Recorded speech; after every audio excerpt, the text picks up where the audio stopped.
Commissioner who has taken over from Mrs. Navanidan Pillai.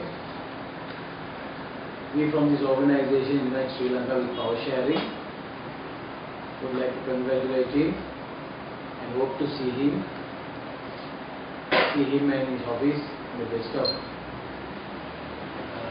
the human rights violations that are taking place around the world, and would like to see the UN more actively working towards the cause.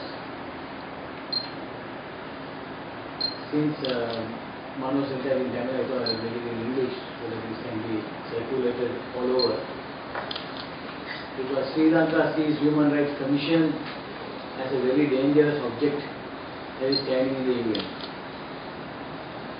We, the TNA, NUA and Mano, all three parties stand together to also very clearly tell the Sri Lankan government that enough is enough and the minorities cannot be taken for granted. This is a very clear message we would like to give it to the opposition, United National Party also.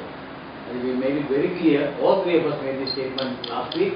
I would like to convey this today to the United National Party, especially being the largest opposition in the country, that they should not be taking the Tamil Muslim for granted. They must sit with us, talk to us before whatever they do.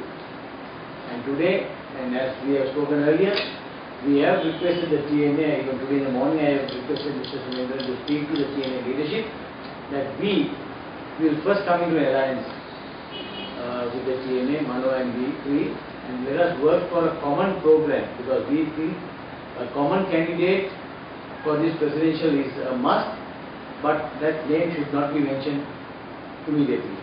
But already UNP has made a statement, and today we can see all the channels going against that and attacking. So our motive is to see that Mahinda is defeated. We have a common candidate coming up, and with this 18th amendment, today we see Brother Rauf Hakim making a statement and saying the biggest mistake I made in my life is supporting the 18th amendment. So these things were told to him before the vote, but he took it very lightly and he went ahead and he gave his support, and today he makes a statement when the OA election is taking place that he has made a big mistake. Not only he has made a big mistake, he has made several big mistakes which has ruined the cause of the Muslims. Today, for instance, if you take the TNA SLMC alliance would have bought in the Eastern Provincial Council, and today we would have been the most strongest force in the East and North and East. Today we lost that because of Mr. Hakim. Today, okay, let us see. 2.5 years was Mahinda's agreement with SLMC. After 2.5 years, SLMC will appoint their chief minister. Today that period has lapsed. Where is the SLMC Muslim chief minister, please? Is our question to him. Before the OA election, before the people vote with any of these parties, my question to Mr. Hakim is, come and tell the public that you said the government promised you the Muslim chief minister's post after 2.5 years. Please inform the country what is your stand there. You want all Muslims to unite under one umbrella to contest? Very well, very good. Like the TNA gaining power for 98% of the Tamil vote, if you say so in the northern province, if you want Muslims to come together, well and good, we are with you. But when you are with the government, the Muslims are not in a position to vote with you. That is our stand. Ada අවිධාමාත්ම සන්තෝෂ වෙනවා අද මාධ්‍යහමුවේ අපේ සුනින්ද්‍ර මන්තුමාගේ ප්‍රකාශය මේ රටේ ජනාධිපතිවරණයක් ගැන කතා වෙනවා කියන්නේ. තානාපතිවරු ඇවිල්ලා දියුණුවෙන් දෙන්න ලෑස්ති වෙලා යන තානාපතිවරුන්ට ජනාධිපතිතුමා කියලා තියෙනවා ගිහිල්ලා බාරගත්ත ඇතින්ම රිටර්න් එන්න ඕනේ. ඔක්කොම මේ වැඩ කරන්නේ. දැන් වැඩ කරන්නේ මිනිස්සු නෑ. දැන් වැඩ කරන්නේ ග්‍රාම සේවක, GA ලා, මැතිවරණ කොමසාරිස්ලා මේගොල්ලන් තමයි ආණ්ඩුව දැන් වැඩ කරන්නේ. ආණ්ඩුවට රජයේ සේවකෙන් නැත්තම් ආණ්ඩුවේ වැඩ කරන්න කවුරුත් නැහැ. දැන් අද බදුල්ලේ ඊයේ දාපු ෂෝ එක. ඒ වගේ සංවත්සරයක් කියලා බස් 300ක් පිටින් ගෙනා. මුළු බදුලම හොල්ලුවලු. කොහමද? මොකද? ඇයි ඒ බය වුනේ? ඒ මතය අද වෙනස් වෙලා. ඌව වෙනස්සේ ජනතාව තීන්දුවක් අරගෙන තියෙනවා මේ මැතිවරණයේදී රාජපක්ෂ පවුලට පාඩමක් උගන්වනවා කියලා. අපි තාමත් සන්තෝෂ වෙනවා. මේක අපිට එන ටෙලිෆෝන් කෝල් වලින් අපිට ගිහිල්ලා එන මිනිස්සු කියන කතාව තමයි මේ පාරස අනිවාර්යෙන්ම මේගොල්ලන්ට පාඩමක් උගන්වනවා. අපි කියන්නේ ඌව ජනතාවට තවදුරටත් පොඩක් හිතන්න. මේ රටේ ඉතිහාසය ගත්තාම මේ තරම් දූෂිත ආණ්ඩුවක් අපේ ජීවිත කාලය අපි දැක්කේ නැහැ. අපිට අවුරුදු 50ක් වෙනවා දූෂණය කියන දැක්කා. භීෂණය කියන දැක්කා. මේ තරමට දැක්කේ නැහැ කියලා කියන්නේ. ඔයගොල්ලන් දන්නවද එදා අපි කිව්වේ තුන් දෙනෙක්ව අතරකොට ගත්තොත් මුළු ආණ්ඩුවේ තියෙන විස්තර අපිට ගන්න පුළුවන් කියලා අපි මං එදා පැහැදිලි ලෙස කිව්වා. ඒක එක්කෙනෙක්ගේ විස්තරේ මම ගන්න කියන්නේ. සචින් වාස් ගුණවර්ධන කියන්නේ. හොරෙක් කියලා අපි කිව්වා. කිරේකී මිනිසෙක් කියලා කිව්වා. ජනාධිපතිවරයාගේ ඔක්කොම ගනුදෙනු කරන්නේ සචින් වාස්. එතුමා තමයි කොන්ත්‍රාත් කරුවාගේ චෙක් එක මිලියන 30ක චෙක් එක ඒ චෙක් එක මාරු කරලා ජනාධිපතිතුමාට භාගයක් දුන්නයි කියලා කියපු මිනිස්සයා. අද වෙනතුරු ආණ්ඩුව ඒ ගැන කිසිම විභාගයක් කිව්වෙත් නැහැ. එතුමාව අතරවල ගත්තේ නැහැ කියන එකත් අපි මේ අවස්ථාවේ ප්‍රකාශ කරනවා. මේ හොරකම් කරන මිනිස්සු මේ ආණ්ඩුව තුල ඉන්නවා. මේ හොරකම් කරුවයි මෙච්චරයි හොරකම් කරුවේ මේමයි ගත්තේ කියලා ඔප්පු වෙලා. ඩ්‍රයිවර් කොමසාරිස්ට කතා කරලා කියන අපේ මිනිහා මොකුත් කරන්න එපා. පොලිසියට කතා කරලා කියන අපේ මිනිහා මොකුත් කරන්න එපා. මේ චෙක් එක හොරකම් කරලා කම්පැනි චෙක් එකක් මාරු කරලා මිලියන 30ක් ගත්ත මිනිහා ජනාධිපතිත් එක රට යනවා. ඉතින් කොයිද මේ රටේ මිනිස්සු හොඳ පාලනයක් බලාපොරොත්තු වෙන්නේ? මේ නිසාම විතරක්. අල්ලස දූෂණයේ භීෂණයේ නිසාම ඌව වෙල්ලස්සේ ජනතාවගෙන් අපි ඉල්ලීමක් කරනවා. තමුන්ගේ ඡන්දය, තමුන්ගේ විරුද්ධතාවය මේ මැතිවරණයේදී ප්‍රකාශ කරන්න තමුන් නාසලා මේම ඡන්ද බලාපොරොත්තු වෙන්න එපා අපෙන් කියන විතරක් මතක් කරලා දුන්නා නම් හොඳටම හැටි.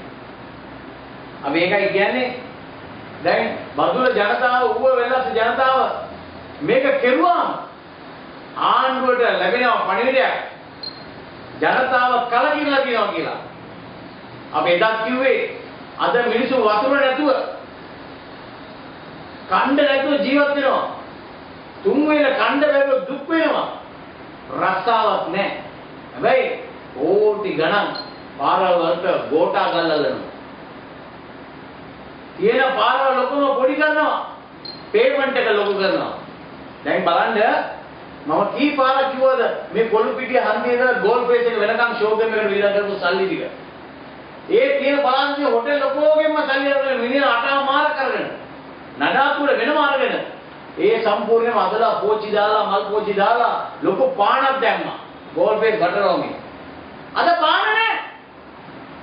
පාන කොයි ගියාද දන්නේ නැහැ. ඒ තිබිච්ච පෝච්චි ටික කොයි ගියාද දන්නේ නැහැ. මාස 5යි ඒ පෝච්චි ටික නැහැ, මල් පැල ටික නැහැ. ආයෙත් අර චෙන්නයි නගරේ තියෙන පේමන්ට් එකේ ගල් ගූ ගාපු ගල් ටික ගෙනත් දාගෙන. ගූ පාටකම තියෙනවා. ඊළ බලන්න. කොච්චර කැතද කියලා බලන්න ගාලු මොහොතර පිටියේ ඉඳලා. කියන්නේ ගෝල් ෆේස් එකේ ඉඳලා කොළු පිටි අන්ති විතර බලන්න අනිත් ඒවා බලන්න ඕනේ. හරියට චෙන්නයි වගේම තියෙනවා. මේක තමයි ඔයගොල්ලෝගේ ටෙස්ට් එක. Google ගෙල්ලලා දාලා Google එකේ බලාගෙන දන්නේ නැහැ Google. පාටම ගෙනල්ලා පෝච්චියක් ගලවලා පෝච්චියක් බූ කරලා. ඉතින් මේක තමයි දූෂණය කියන්නේ. මේවා තමයි කියන රාජපක්ෂ පවුලේ දූෂණය කියලා කියන්නේ. මේවා නගර සභාවේ කෙරුවයි කියලා කියන්න නම් ඉන්න එපා. නගර සභාවේ නගරාධිපති නැහැ ගෝඨාධිපති විතරයි ඉන්නේ. එන නගර සභාවේ ගන්න දෙයක් නැහැ. ඒ ඔක්කොම දැන් වෙන්නේ වෙන පැත්තකින්. හැම තැනම දැන් අර ෆ්ලෝටිං මාකට් කියලා කිව්වා. ගන්ධස්තරේ යන්නේ නැහැ. අර තායිලන්ත මාකට් එක වගේම තමයි ගඳයි. ඊළ උගේ කඩ ටික ගනලා උගේ රස්සා ඔක්කොම නැති කරලා ගිහලා කුණු කොටේ දැම්මම කඩ ටිකක් ගාලා ඒ තත්ත්වෙම පාලනය කරගෙන යන්නේ. මේක හොඳක් නේද වෙන්න ඕනේ. නගරේට රටට හොඳක් වෙන්න ඕනේ. හොඳ වෙන්නේ නැහැ මිනිස්සු විනාශ කරන එක විතරයි වෙන්නේ. මේ වගේ තත්ත්වයක් තමයි අද ඉන්නේ. ඒ වගේම අපි සුළු જાතියෙන් එළියට අපේ කිසිම දෙයක් මේ ආණ්ඩුවෙන් බලාපොරොත්තු වෙන්න බෑනේ. මොනාරි ටෙන්ඩර් එකක් තියෙනවනම් මොනාරි ලොකු ඩීල් එකක් ආණ්ඩුවේ දානවනම් ලේකම්වරු එනිමිගෙන ප්‍රකාශ කරනවා විරුද්ධව. දෙමළෙක් නම් කම්පියෙක් නම් ජේල් දෙපා. මේ රජේ ප්‍රකාශ කරන කතාව. දෙමළේද කම්පියෙක්ද ජේල් දෙපා දෙන්න. ඉතින් දැන් කම්පි සිංහලම දාලා ගන්න ඕනේ ටෙන්ඩර්. දෙමළ මිනිහා සිංහලම දාලා ටෙන්ඩර් ගන්න ඕනේ. මේ රටේ ප්‍රජාව නෙවෙයි. ඇයි එතකොට ඒක පවුලෙන් යනවා, ඇමතියාගෙන් යනවා, කවුරුනේ එක්වේෂන් දෙන්නේ තමයි මේ ගන්න දෙන ඔක්කොම යන්නේ. විරුද්ධව කිසිම දෙයක් මේ ආණ්ඩුවේ වෙන්නේ නැහැ. ඔක්කොම හොරකමටයි යටින් උයි අඩිමඩි වලට තමයි ඔක්කොම දේවල්. බය නැතුව කියන්නේ මෙච්චර දුනා නම් එයා අත්ත කරනවා වෙනවා. අච්චර දුනා නම් අත්ත දෙනවා ඔයාලට. මේව ඩීල් කතා කරනවා කී දෙනෙක් ඇවිල්ලා දවසකට. මේ වගේ හොර වංචාවක් කරපු රජය ඉතිහාසෙම නැහැ කියන අපි දිගින් දිගටම කියලා තියෙනවා. මේවා එලිපිට එළිලා තියෙන්නේ. එලිපිට ජනතාව එලි කරලා තියෙන්නේ. අල්ලතා දූෂණය කියලා පැමිණිලි කරලා තියෙන්නේ. වැඩිම ඕනේ නැහැ හැමදේම ගෑනුම කියලා කරලා තියෙනවනේ. අපිටත් වඩා අපි කියලා කිව්වනම් හොයන්න ඕනේනේ. හැමදේ ගෑණි කියලා හැමදේ අරගෙන ඉන්නේ බොරුද? ඉතින් ඒවවත් හොයාගන්න බැරි ආණ්ඩුවක් මේ තියෙන්නේ. ඒ වගේම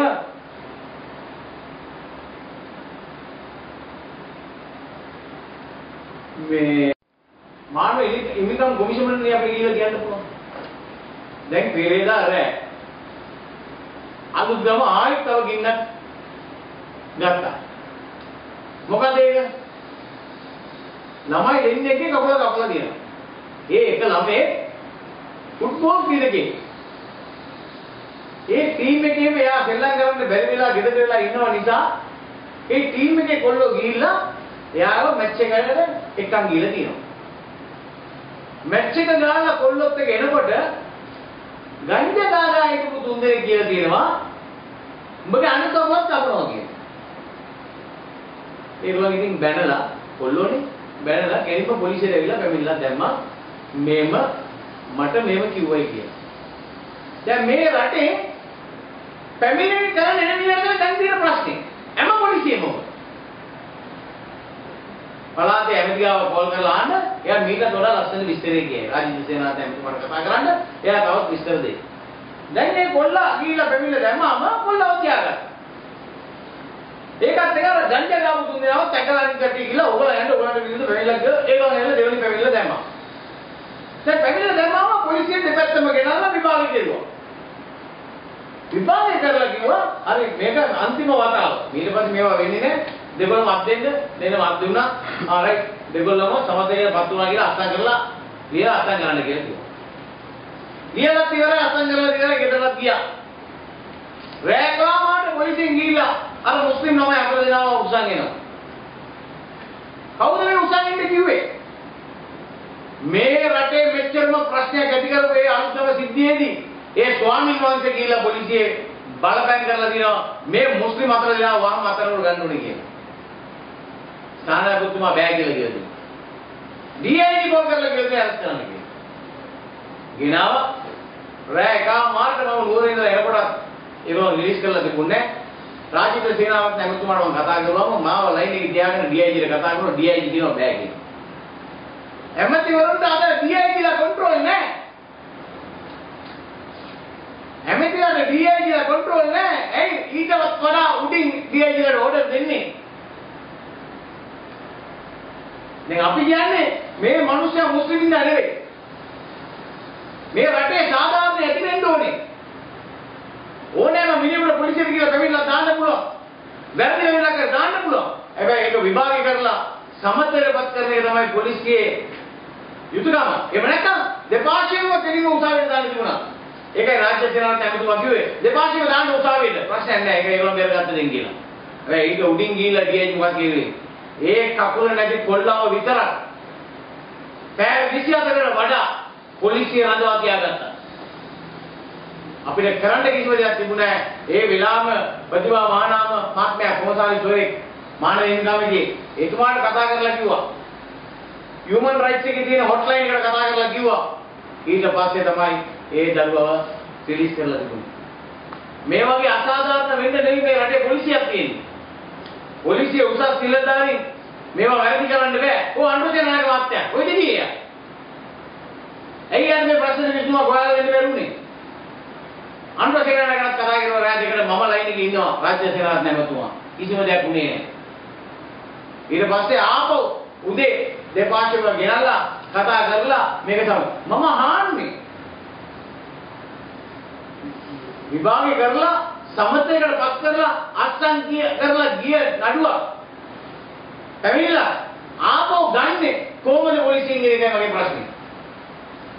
ගන්න පුළුවන්ද? නීතියක් තියෙනවද?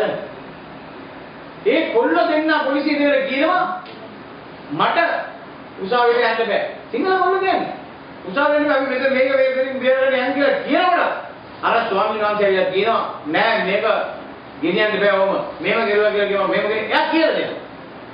අර ගැව්වයි කියලා කිව්වා වගේම තමයි අලුතෙන් මේක අපිට. මේ රට මොන දිශාවට යනවද කියලා අපි දන්නේ නෑ. අපි කියන්නේ මේ වගේ මේ ආණ්ඩුව පරිස්සම් වෙන්න ඕනේ.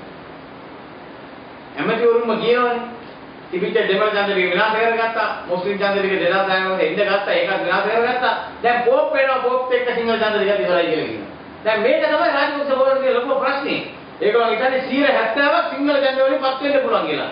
right? අපි දැන් ආසාවෙන් බලන්න කොහොමද වෙන්නේ කියලා. ඒ වගේම සුළු ඡන්ද ටික UNP එකත් එක්ක තියනවා කියලා හිතාගෙන UNP වැඩ කරනකොට ඒකත් ලොකු වරදක්. ඒ හිතන්නේවා. අපි ඕක දින්දුව කරන්නේ නැහැ 100ක් ඕගොල්ලන්ට දෙන්න කියලා. අපිත් ඒක සාකච්ඡා කරමු. අපි ඒ වාතාවරණය හදන්නේ අපි. ඒ වාතාවරණය ඔයගොල්ලෝ දෙපා නම් අපිට ඒක විරුද්ධව මතය හදන්න තමයි දානවා. අපිට ඒක ප්‍රශ්නයක් නෙවෙයි. අපිට ඕනේ අපිට අසාධාරණයක් නැතුව ජීවත් වෙන්න පුළුවන් වාතාවරණයක් හැදෙන්න ඕනේ. ඒ කොයි පැත්තේ මොනතර අපේ ගමක් නැහැ. අපිට හරි දේ වෙන්න ඕනේ. අපිට සාධාරණ ලෙස අපි බලන්න ඕනේ. අපේ අඩුපාඩු ටික අදලා දෙන්න ඕනේ. අපේ ප්‍රශ්න වලට උත්තර දෙන්න ඕනේ. මේ ඔක්කොම දෙන්නේ කවුද? එයත් එක අපි. ඒක තමයි අපේ මතේ. අපි එකට ගන්න තීන්දුව. අපි ඔක්කොම එකට තමයි තීන්දුවන්නේ. මම තනියම මනෝ තනියම නෙවෙයි. අපි ඔක්කොම එකට ගත්තේ. අපි ඊට පස්සේ අපි ඔක්කොම ඩොකියුමන්ට් එකක්ම දානවා. මේකයි අපේ ඉල්ලීම කියන්නේ. ඒ තත්ත්වෙට අපි ඇති කරනවා. නැත්තම් අද එක එකනා විවිධ ප්‍රකාශ නිකුත් කරනවා. දැන් ඊයේ මධ්‍යම පළාත් සභාවේ ජේන්ලාබ්දින් කියලා මිනිස්සෙක්. ඊයේ කියලා දිනවා අසත්තාරි නුවරටාව වීරකේසරි පත්තරේ ඔබ දාලා තියෙනවා. අසත්තාරි මානුවරට ඇවිල්ලා සිංහල ඡන්දෙට නැති කිව්වලු. සිංහල ඡන්ද දෙන්නේ බෑ කියලා. අසත්තාරි ආපු දෙනා 9 දෙනෙක් ආවා. වේලු කුමාර ආපු ඉන්න දෙමළ ඡන්දෙට ආවා.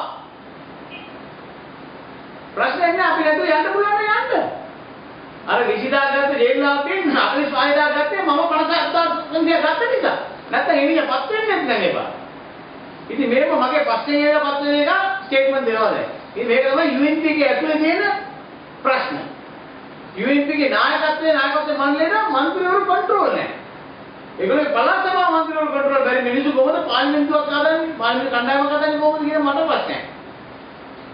ඉතින් මේක මේගොල්ලෝ ගැන අපි වැඩි දුර කතා කරන්න ඕනාවක් නැහැ. අපි කියන්නේ මේ රටේ ප්‍රශ්න තියෙනවා. මේ ප්‍රශ්න වලට විසඳුම් ඕනේ.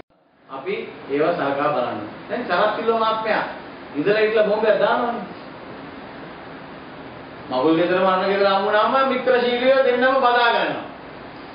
රැට බෙදා ගන්නවා.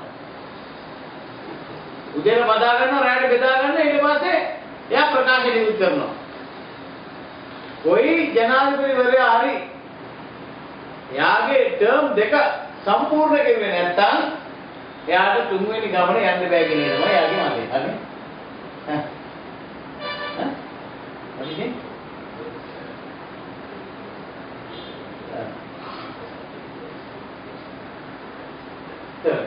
ඒ වගේ ප්‍රශ්නයක් තියෙනවා කියන්නේ පළවෙනි වතාව නෙවෙයි දෙවෙනි ටර්ම් එක පටන් ගත්ත දවසේ ඉඳලා එයා ඩිස්ක්වොලිෆයිඩ් තුන්වෙනි ටර්ම් එක තරඟ කරන්න බෑ කියන මතය තියෙනවා.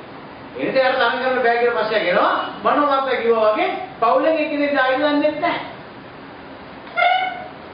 ඒකට තමයි ගෝඨාභය රාජපක්ෂ මලකෙවල් වලට දෙනවා දන්නේ නැහැ. ඒක මම දන්නේ නැහැ.